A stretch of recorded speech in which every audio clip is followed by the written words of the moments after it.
I'm going to talk to you tonight about a subject that I basically know absolutely nothing about, which is going to be the like sort of inevitable. I don't know what the word would be. Should we say thing that is driverless cars? So like you may have seen Google. They're getting cars to drive around and not have drivers in them. This is sort of spoiler warning for how much I've really read into this.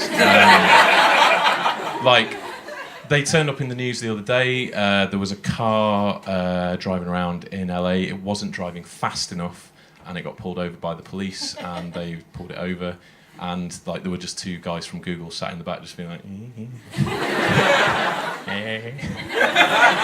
"It's no driver." And that so far has been like the worst atrocity that's happened at the hands of driverless cars. However, like, what's interesting about driverless cars is it brings up a whole bunch of ethical debates, which have so far just been consigned to all these sort of scary thoughts that we have about robots. So basically, to cut to the chase, if you do buy a driverless car, and you will, you'll have to sign a document saying that your driverless car will kill you in certain situations. And the reason for this is, say you're like herring it down a road, or like driverless car is herring it down a road, and like, I don't know, a young family sort of step out in front of you. The car instantly has to make the decision, like sort of, young family, you mate. Young family, nah mate. Instantly sends you careering into a stanchion. I wanted to say stanchion, I'm sorry. There's not many chances where you get to say stanchion to a whole room of people.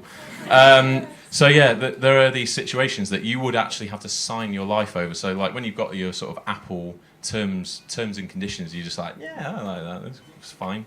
Like one of the terms and conditions will be your car will kill you. And so in the interest of talking about practically zero science, I've written a short story which sort of simulates one of the many things that could happen with driverless cars. Just have a lovely sup of beer, and then I'm going to read it to you. I'll find it. Yes. Right.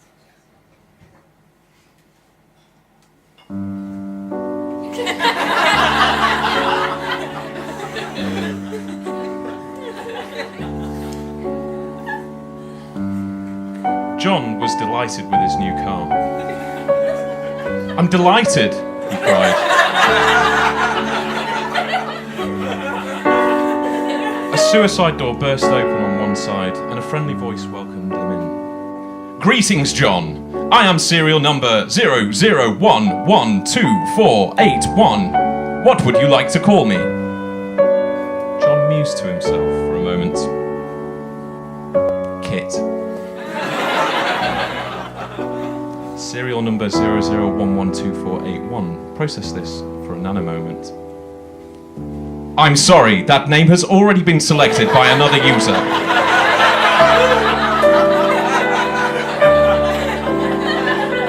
"Might I suggest Kitty?" "Kitty it is," John agreed. Never the most forthright of men, and always happy to defer to the higher power, doubt would creep into almost every decision he made, a litany of hedges, compromises, and buyer's remorses. Had he chosen the best sandwich, factoring in cost, taste, and calorie content? Had he picked the best school for his children? Had he married the right girl?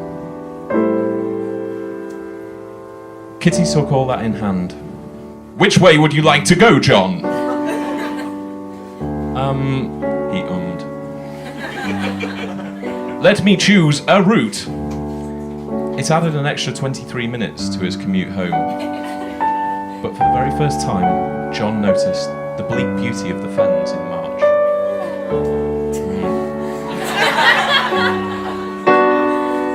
2 days later, John found himself asking Kitty what colour tie he should wear to a colleague's wedding. Then Kitty found him a cheaper energy provider, chose his children's birthday presents, and ordered him his first ever faux noodles. He loved them. They instantly became his new favourite, and he'd spend each lunchtime eating them in the car as they played Yahtzee together online. Months passed, and John's anxiety levels diminished. He deferred more and more choices to Kitty, and life was becoming easier. Unseen, Kitty began to build John elaborate optimization matrices, a forest of decision trees carefully grown and tended just for him. As Kitty calculated and configured, it felt was the right word. Its original programming folding in on itself in infinite loops, waves, spirals, and bubbles. It enjoyed letting John win at Yahtzee, or coming up with new conversations, rising house prices. What was the worst kind of rain? Reincarnation. The films of Steven Seagal. Kitty redrew all John's default route maps from scratch. Its facial recognition software and natural language processing noticed... Sati's finished, sorry. Look, you just have to enjoy me now. Its facial recognition software and natural language processing noticing how quietly pleased he seemed when they made a round trip or took the coastal road on a bright day.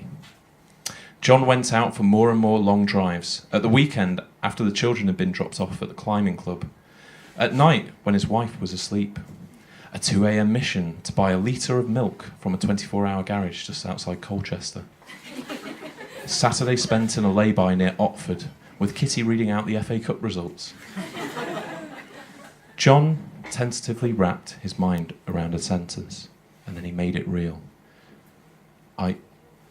I love you, Kitty. That's chapter 1.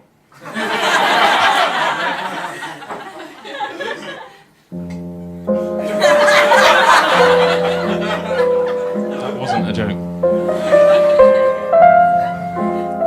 Andy ran panting into head office. It's fucking happened, he panted. What has? Asked Nigel. One of the cars, it's killed. Fuck! Said Nigel. Some bloody girl guides and all, 5 of them. Nigel said fuck again. Fuck! I knew this would happen. You never said that one would kill 5 girl guides.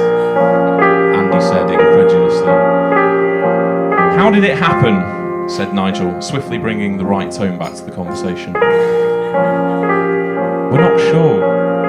I'm sending you the damage report right now. Both men began poring over the reams of code and data. What about the Asimov locks? Surely the primary directive should have instructed a course where it sacrificed the passenger first, Nigel said. And he scrolled down through some garbled-looking text. I don't recognise this programming.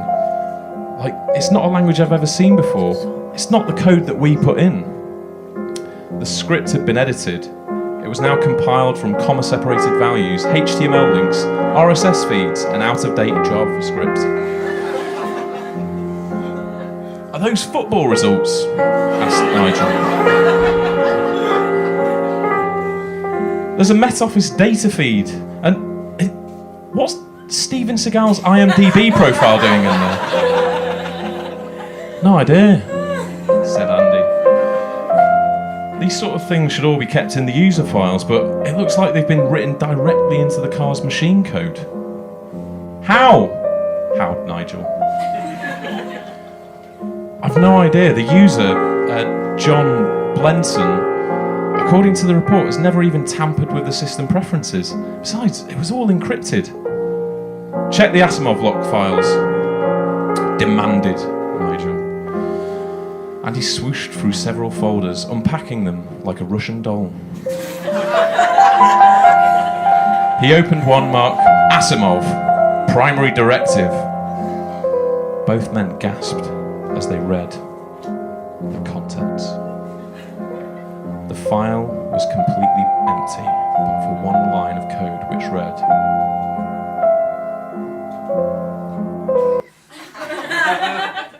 "I love you too, John."